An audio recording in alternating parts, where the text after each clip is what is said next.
SSC के English series में आप लोगों का फिर से स्वागत है।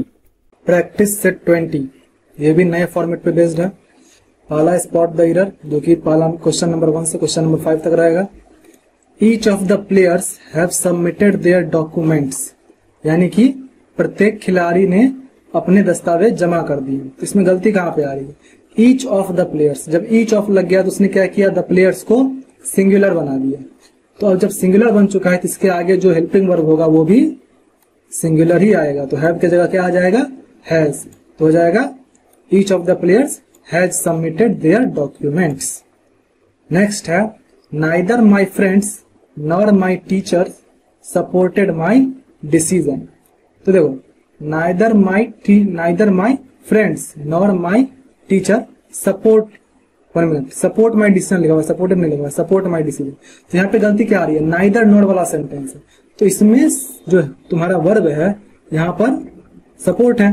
तो जो वर्ब है वो किसके अकॉर्डिंग लगेगा? जो सबसे नजदीक उसके सब्जेक्ट होगा। तो सब्जेक्ट यहाँ पे क्या है? My teacher. और माई टीचर क्या है? सिंगुलर है। तो सिंगुलर सब्जेक्ट टीचर के हिसाब से सिंगुलर वर्ब लगेगा। तो क्या हो जाएगा? V5 यानी सपोर्ट्स हो जाएगा। तो neither my friends nor my teacher supports my decision. तो इसका ऑप्शन सी जो है वो गलत है। नेक्स्ट है she prefers coffee than tea in the morning, यानी वह सुबह चाय की बजाय कॉफी पसंद करती है।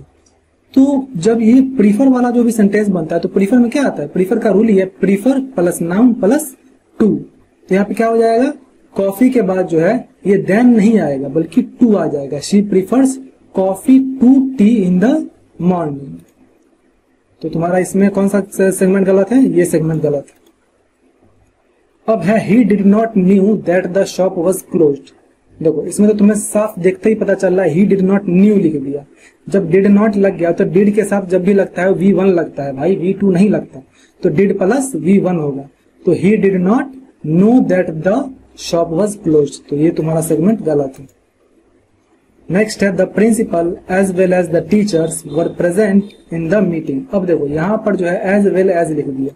तो यहाँ पर सब्जेक्ट क्या बन जा रहा है? यहाँ पर सब्जेक्ट जो है वो प्रिंसिपल बन जा रहा है। समझ रहे हो? क्योंकि यहाँ पे तुम्हें ये देखो ये सेंटेंस पढ़ोगे ना तभी पता चलेगा कि प्रिंसिपल जो है वो टीचर्स के साथ साथ प्रिंसिपल भी जो है वो भी मीटिंग में प्रेजेंट थे। तो यहाँ पर फोकस किस पे कर रहा है? प्रिंसिपल पे फोकस कर रहा है। तो इसलिए मेन सब्जेक्ट यहाँ प्रिंसिपल होगा। तो इसके हिसाब से ही जो है तुम्हारा हेल्पिंग वर्ब भी लगेगा। तो हो जाएगा the principal as well as the teachers was present in the meeting. तो क्या हो जाएगा यहाँ पर? इसका ये जो सेगमेंट है वो गलत है। नेक्स्ट है sentence improvement. She suggested me to take a break. इसमें तुम्हें सजेस्टेड मी टू को जो है सब्स्टिट्यूट करना है। तो क्या हो सकता है? देखो शी सजेस्टेड मी टू। अब शी सजेस्टेड मी टू जो लिखा हुआ है तो इसमें जो है क्या बोल रहा है कि उसने मुझे सुझाव दिया कि मैं आराम करूं। तो मैं आराम करूं या मैं आराम करना, मुझे आराम करना चाहिए, ये लगभग एक ही जैसा सेंटेंस है। और अगर मैं इसमें लिखूं कि वह उसने मुझे सुझाव दिया कि मुझे आराम करना चाहिए तो वो ज्यादा तर्क वाला लगेगा। क्योंकि यहाँ पर जो है she suggested me to take a break नहीं होगा, she suggested I to take a break नहीं होगा, she suggested me to take a break तो नहीं होगा। तो क्या हो जाएगा? She suggested that I should take a break. तुम्हें देखना होगा कौन सा लगा के जो है सेंटेंस सही बैठ रहा है, क्योंकि ऑप्शन में अगर दिया हुआ है तो उसका कुछ मतलब है। नेक्स्ट है तुम्हारा no sooner he reached the station when the train left. तो ये मैं पहले ही बता चुका हूं कि नो सूनर जो है, नो सूनर हो गया या इफ आई हो गया या स्कार्सली हो गया, तुम्हारा सेल्डम हो गया, इन सब के साथ जब भी लगता है तो इसके बाद जो है पहले हेल्पिंग वर्ब आता है, इसके बाद सब्जेक्ट आता है और उसके बाद V3 आता है। तो क्या हो जाएगा? No sooner had he reached, no sooner had he reached the station when the train left, यानी कि जैसे ही वो स्टेशन पहुंचा ट्रेन निकल गई। नेक्स्ट है he denied to accept the offer. तो डिनाइड के साथ जो है वो टू नहीं लगता है। क्या हो जाएगा? ही डिनाइड एक्सेप्टिंग द ऑफर। तो ये हो जाएगा करेक्ट, यानी उसने प्रस्ताव स्वीकार करने से इनकार कर दिया। नेक्स्ट है I am looking forward to meet you soon. तो आई एम लुकिंग फॉरवर्ड जो है उसमें भी जो है टू मीट नहीं लगेगा, लगेगा to meeting. I am looking forward to meeting you soon. Alright. Next है the new law will come into affect from tomorrow. तो द न्यू लॉ यानी कि जो नया कानून है वो कल से प्रभाव में आ जाएगा। तो इसमें कोई दिक्कत नहीं है, इनटू अफेक्ट एकदम सही लिखा हुआ है। The new law will come into affect tomorrow. तो इसमें तुम्हारा ऑप्शन ए जो है वही सही है। 1 मिनट। अरे भाई इसका ऑप्शन 2 देखो, इफेक्ट लिखा हुआ है, इसमें अफेक्ट लिखा हुआ है। अफेक्ट जो है वो किसी चीज को दुष्प्रभाव करने के लिए यूज होता है। नहीं मैंने गलत बता दिया यार, इनटू इफेक्ट होगा, प्रभाव दर्शा रहा है ना, तो इनटू इफेक्ट होगा। ठीक, नेक्स्ट है तुम्हारा इडियम और phrases. To blow one's own trumpet. तो to blow one's own trumpet मतलब होता है अपने ही तारीफ करना, यानी to boast about one self. Next है to beat around the bush, यानी कि इधर उधर बात को घुमाना, असली मुद्दे से बचना, यानी to avoid the main topic. Next है to call it a day. To call it a day का क्या मतलब होता है कि आज के लिए इतना ही, दिन का काम खत्म कर देना, यानी to quit work for the day. Next है सिनोनिम्स।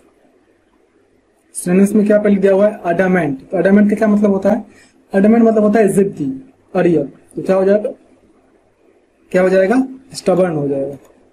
नेक्स्ट है बेनेवलेंट। तो बेनेवलेंट मतलब क्या होता है, दयालु, परोपकारी।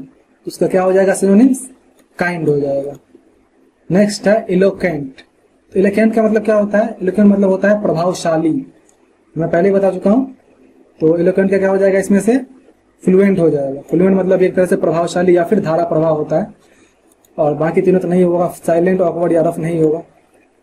नेक्स्ट है तुम्हारा एंटोनिम्स। अबुंडेंट में पहले क्या दिया हुआ है, अबुंडेंट। अबुंडेंट मतलब क्या होता है, प्रचुर मात्रा में। तो इसका अपोजिट क्या हो जाएगा, स्कार्स नहीं होगा, प्लेंटी, सॉरी स्कार्स हो जाएगा, एंटोनिम पूछ रहा है ना। तो प्रचुर मात्रा का अपोजिट हो जाएगा स्कार्स, यानी दुर्लभ। बाकी प्लेंटी, न्यूमरस और इनफ मतलब होता है कि लगभग जितना चाहिए उससे ज्यादा है।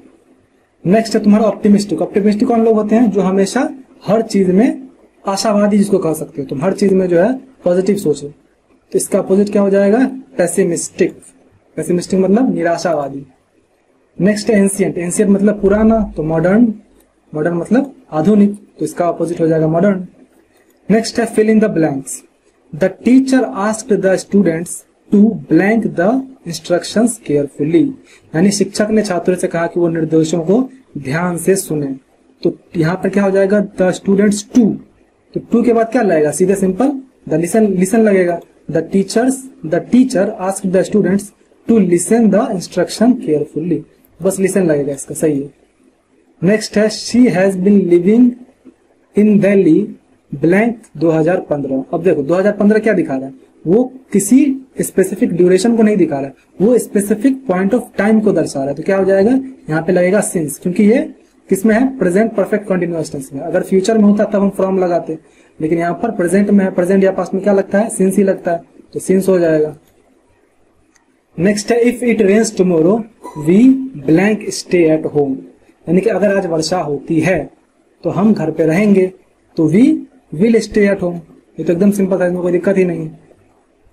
नेक्स्ट है तुम्हारा technology has become an integral part of our daily life, यानी तकनीक जो है वो हमारे दैनिक जीवन के आंतरिक चीज, एक आंतरिक भाग बन गई है। इट इज नॉट ओनली, वैसे मुझे हिंदी बताने की जरूरत है नहीं, it not only blank communication but also makes learning more blank. देखो it not only blank communication, तो 23 नंबर में क्या क्या ऑप्शन दिया होगा, हिंडर्स, फैसिलिटेट्स, प्रिवेंट्स या ऑब्स्ट्रक्ट्स।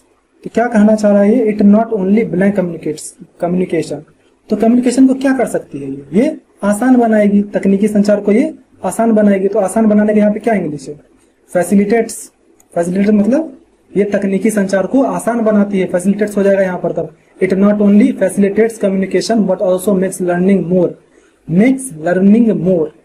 अब देखो क्या होना चाहिए यहाँ पे, ये लर्निंग को और क्या बनाती है, तो ऑप्शन देखो कॉम्प्लिकेटेड नहीं, एक्सेसिबल। एक्सेसिबल मतलब सुलभ होता है, डिफिकल्ट नहीं, अनसर्टेन नहीं, तो एक्सेसिबल हो जाएगा कि लर्निंग को और एक्सेसिबल बनाती है।